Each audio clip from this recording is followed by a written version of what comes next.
Hace unos días, una paciente de 72 años me regaló una verdad que todavía me acompaña. Me dijo: «Doctor, mi hija insiste en que necesito compañía, pero por primera vez en décadas, despierto y no tengo que dar explicaciones a nadie. Y dígame, ¿por qué todos asumen que estar sola es un problema, cuando en realidad puede ser mi solución?» Esa frase me atravesó como un rayo, porque encierra una paradoja que casi nadie quiere aceptar. Envejecer no significa resignarse, significa elegir con más claridad que nunca. La soledad, cuando es elegida, no es ausencia, es presencia. No es un vacío, es un espacio fértil. No es una condena, es una conquista. Durante más de 3 décadas escuchando confesiones humanas, he visto cómo demasiadas personas llegan a los 60, 70 u 80 años atrapadas en vínculos que ya no les nutren. Relaciones que se sostienen no por amor, sino por miedo. Miedo al que dirán, miedo a la etiqueta de solitario, miedo a enfrentar la vida sin un acompañante que, en muchos casos, se ha convertido más en una carga que en un apoyo. He visto matrimonios que sobreviven como edificios agrietados, no porque tengan bases sólidas, sino porque el temor al derrumbe parece peor que el desgaste cotidiano. Pero aquí está la verdad que cuesta aceptar. No todas las compañías son buenas, no todos los vínculos son sanos, no toda cercanía es amor. Y llega un momento en la vida en que diferenciar entre soledad y libertad no es un lujo, es un requisito para sobrevivir emocionalmente.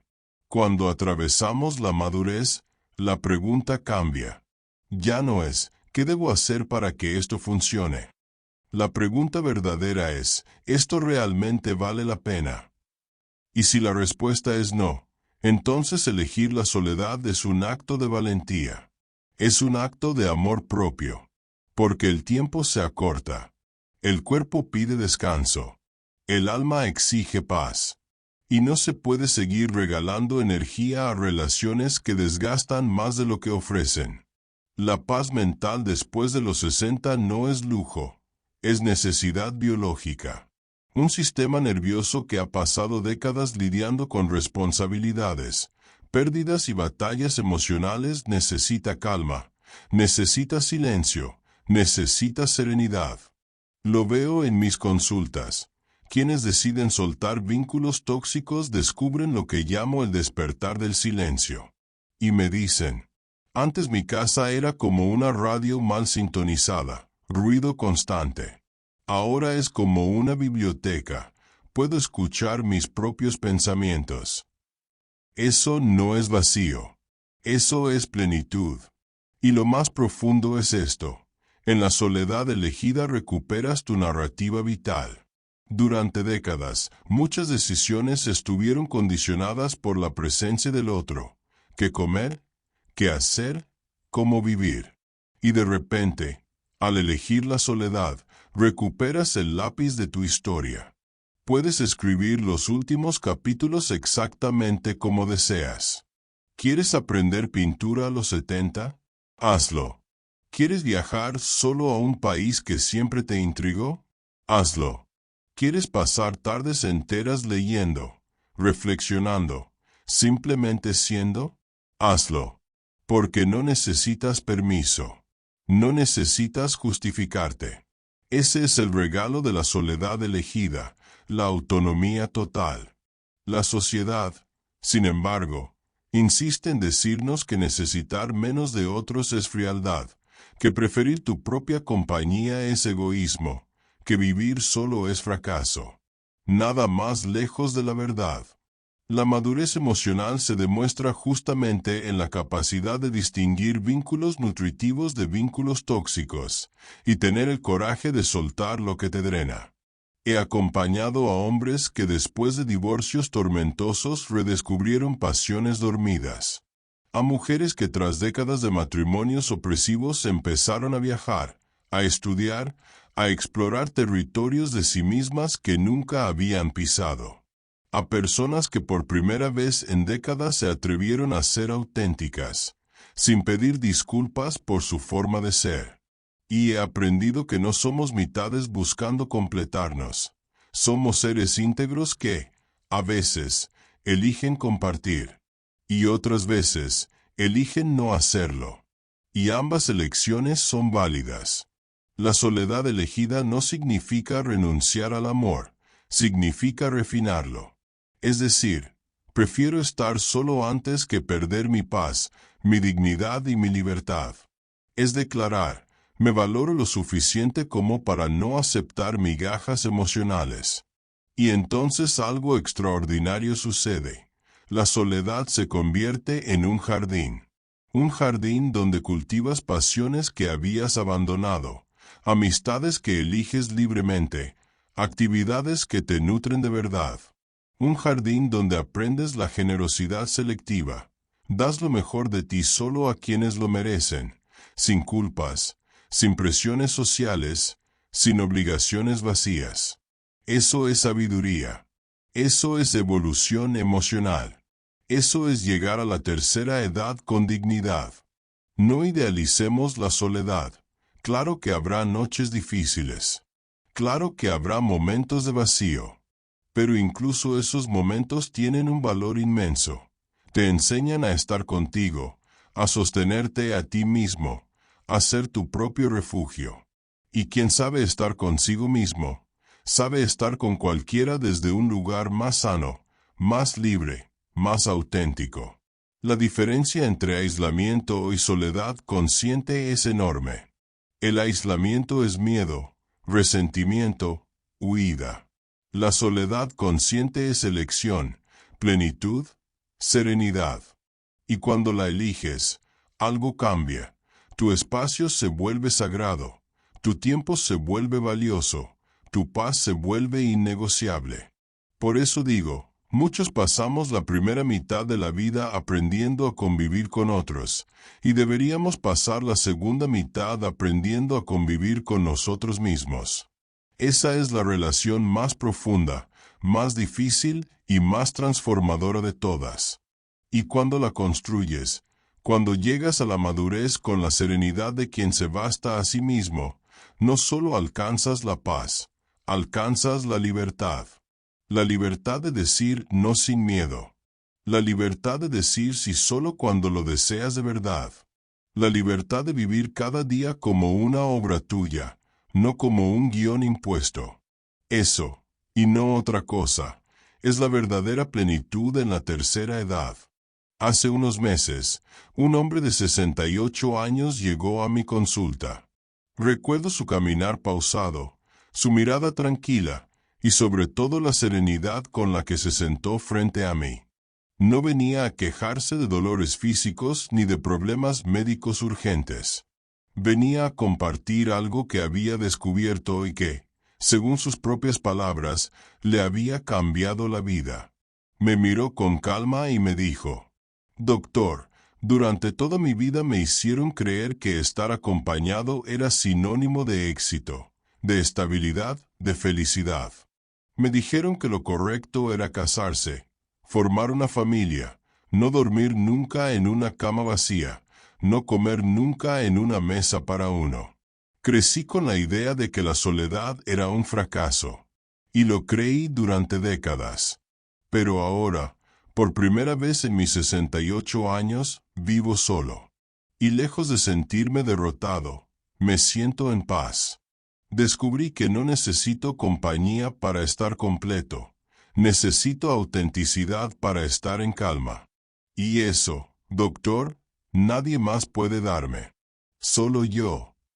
Sus palabras me atravesaron como una revelación. Porque lo que este hombre me estaba diciendo era algo que la mayoría teme reconocer, que muchas veces la compañía no es refugio, sino cadena. Que convivir no siempre significa compartir. Que hay vínculos que no se sostienen en el amor, sino en el miedo.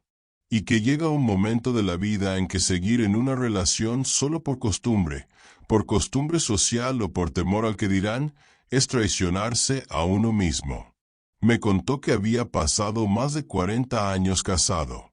4 décadas de rutinas silenciosas, de conversaciones que se repetían como ecos sin alma, de domingos en los que la televisión era el único puente entre dos personas que hacía tiempo habían dejado de encontrarse. Me confesó que durante años pensó que ese era el destino inevitable: aguantar, sobrevivir, callar, porque así lo hacían todos. Pero un día despertó con una certeza brutal: si sigo aquí, me pierdo a mí mismo. Y ya no me queda tiempo para perder. Y tomó la decisión que cambiaría todo. Se separó. Y entonces llegó lo inesperado: el silencio. Me dijo que las primeras noches en aquella casa vacía fueron un tormento. Caminaba por los pasillos y el eco de sus propios pasos lo asustaba. Comía frente a un plato y la ausencia del ruido de cubiertos ajenos le resultaba insoportable. Dormía en la cama y el vacío del otro lado lo hacía llorar. El silencio, al principio, le pareció un enemigo cruel. Pero pasaron los meses, y poco a poco empezó a notar algo distinto. Ese mismo silencio que antes lo aterrorizaba comenzó a transformarse. Me dijo: doctor, fue como si el silencio empezara a hablarme. Al principio era un murmullo, luego una voz clara. Una voz que me recordaba mis pasiones olvidadas, mis libros llenos de polvo, la música que amaba de joven, los sueños que había guardado en cajones cerrados. El silencio no quería devorarme, quería devolverme a mí mismo. Y entonces pronunció una frase que jamás olvidaré: el silencio es mi maestro.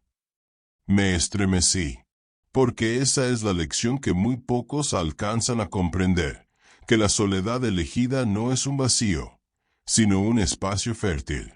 Que la verdadera madurez llega cuando somos capaces de sentarnos con nosotros mismos sin miedo, cuando descubrimos que no somos mitades que necesitan completarse, sino seres enteros que, a veces, deciden compartir, otras veces, deciden no hacerlo.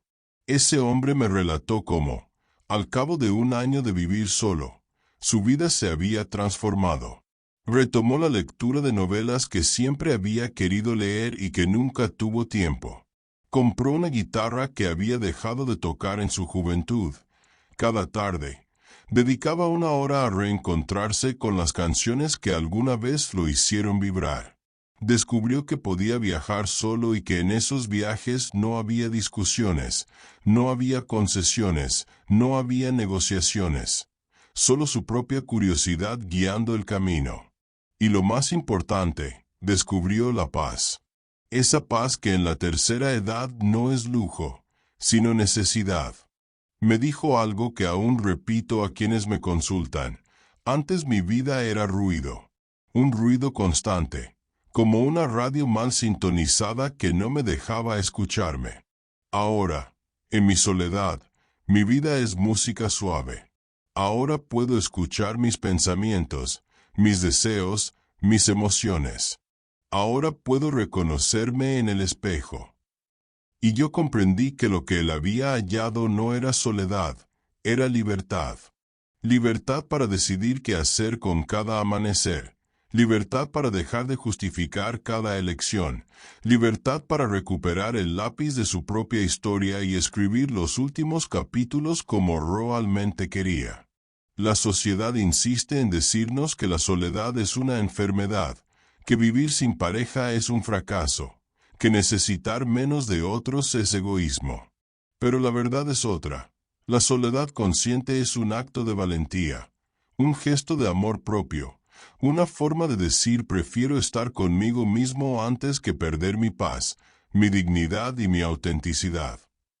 Ese hombre, a sus 68 años, me enseñó que nunca es tarde para elegirte. Nunca es tarde para mirarte de frente y decir: me basto, me valgo, me pertenezco. Y entendí que la verdadera madurez no se mide por la cantidad de gente alrededor de tu mesa, sino por la calidad de la relación que tienes contigo mismo. La soledad elegida no significa renunciar al amor.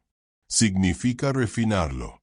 Significa reconocer que no todas las compañías son amorosas y que a veces el mayor gesto de amor es soltar lo que ya no nos sostiene. Significa aceptar que no necesitas que alguien más te complete porque ya eres completo. Y desde esa plenitud, si algún día decides compartir tu vida con alguien, lo harás desde la libertad y no desde la necesidad. Cuando aquel hombre se levantó de la silla para irse, me dio la mano y me dijo con una sonrisa: «Doctor, por primera vez en décadas, cuando me miro al espejo, me reconozco. Y eso, créame, vale más que cualquier compañía». Y yo pensé que quizá esa sea la verdadera plenitud de la vida. Llegar a una edad avanzada no rodeado de ruido ni de vínculos forzados, sino con la serenidad de quien ha aprendido la lección más difícil de todas, la de estar consigo mismo, en esa compañía, encontrar la paz.